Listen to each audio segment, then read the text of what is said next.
Next is Georgia.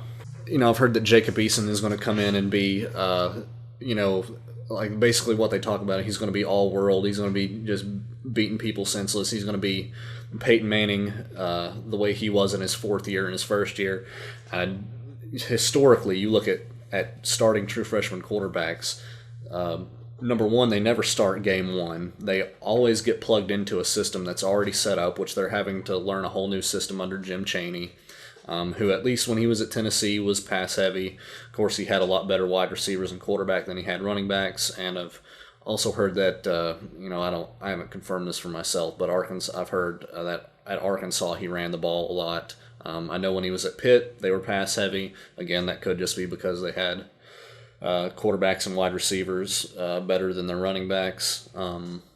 With Georgia, I see 7 wins maybe. I don't think their defense is going to be very good. Outside of Maurice Smith and Lorenzo Carter, what names really stand out on their roster? I just don't see any. And defensive line, of course, is the biggest. Is always where. The lines in general are where your tempo is started. That kind of set the tone for how your defense is going to do, and I just don't see him being very good on defense.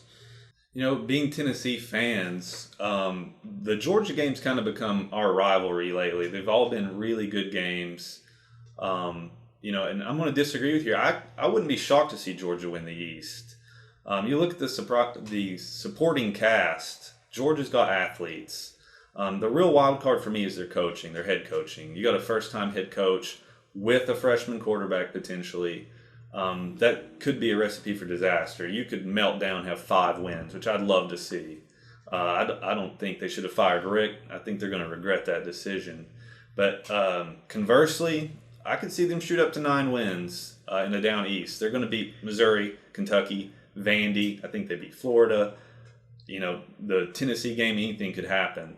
They're probably my second pick to win the East beside Tennessee. Well, and that's kind of the thing that if I were a Georgia fan, I would be hoping that we didn't do. I'd be hoping that we didn't screw ourselves like Tennessee did with firing Fulmer.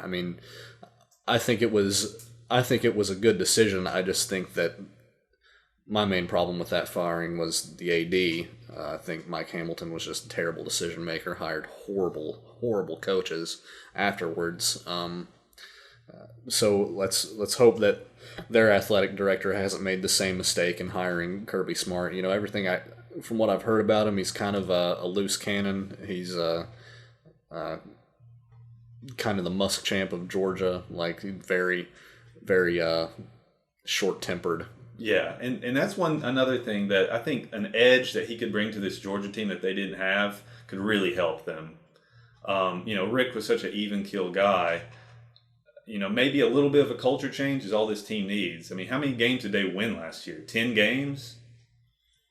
Yeah, I think 10 with the bowl win. Yeah, 10 with the bowl, and they fired their coach. So this is going to be a really interesting season. Georgia is a team I have my eye on. Yeah. I just see question marks.